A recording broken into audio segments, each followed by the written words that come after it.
Welcome to SSV Institute of Veterinary Pharmacists Sundar Nagar HP. Admission open for batch 2020-2021. Online application are invited. 100% job placement in government and PBT sector. Call for more information 9817038005 and 9816706532. Hurry up, limited seat. Best institute in Himachal Pradesh. Girls hostel facilities available.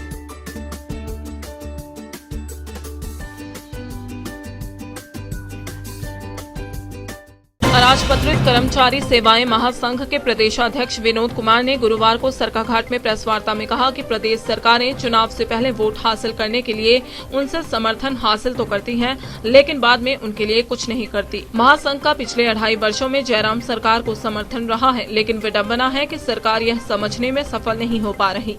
उन्होंने कहा कि अधिकारियों और कर्मचारियों को धमकाना किसी भी सूरत में महासंघ बर्दाश्त नहीं करेगा और यह सारे विषय महासंघ ज्ञापन के माध्यम से मुख्यमंत्री के संज्ञान में लाएगा।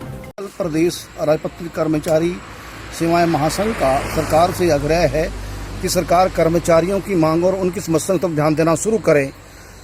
हिमाचल प्रदेश में सत्ता में आने के लिए राजनीतिक पार्टियां हमेशा कर्मचारियों के वोट हासिल करने के लिए, उनके परिवार के वोट हासिल करने के लिए अपने मैनिफेस्टोज के अंदर तरह तरह के वादे करते हैं और कर्मचारियों से कई प्रकार के प्रलोभन दिए जाते हैं। मगर जैसे सत्ता में सरकार बैठ जाती है तो सरकारें कर्मचारियों की समस्याएं, उनके मांगों को भूल करके कर्मचारियों को गुटों में बांटने का प्रयास शुरू हो जाता है।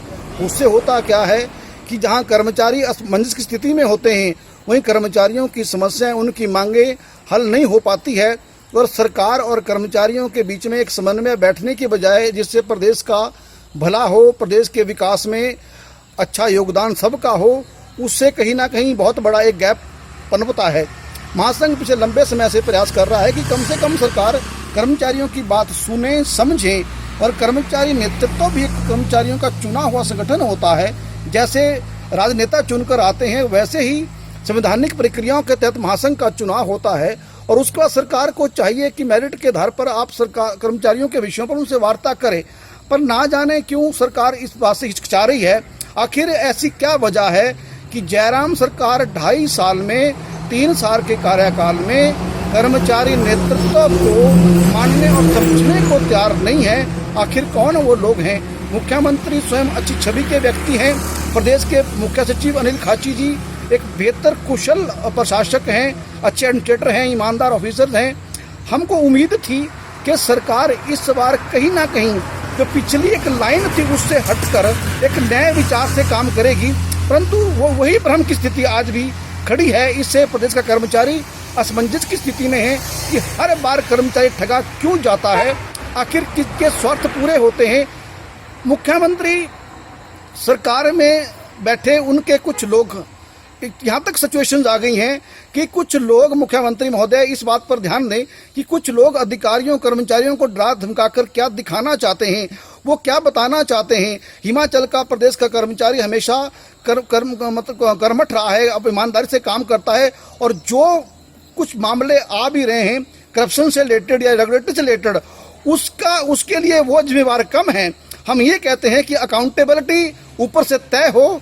कोई भी, जब आप सरकार में बैठे लोग, बड़े लोग ही नियमों और कानून प्रक्रियाओं को उनको तोड़ने की कोशिश करेंगे और एक दादागिरी, तानाशाही कर आप किसको दबाने का प्रयास करेंगे तो हिमाचल प्रदेश का कर्मचारी कभी निर्भय स्वतंत्र नहीं हो सकता। ये छोटा सा प्रदेश है। हमने बार बार कहा है, बहुत छोटी छोटी समस्याएं हैं जो वित्त से जुड़ी नहीं है, जो फाइनेंशियल डिमांड्स नहीं, उसके अलावा बहुत समस्याएं हैं। उसको सुलझाने का तुरंत काम हो।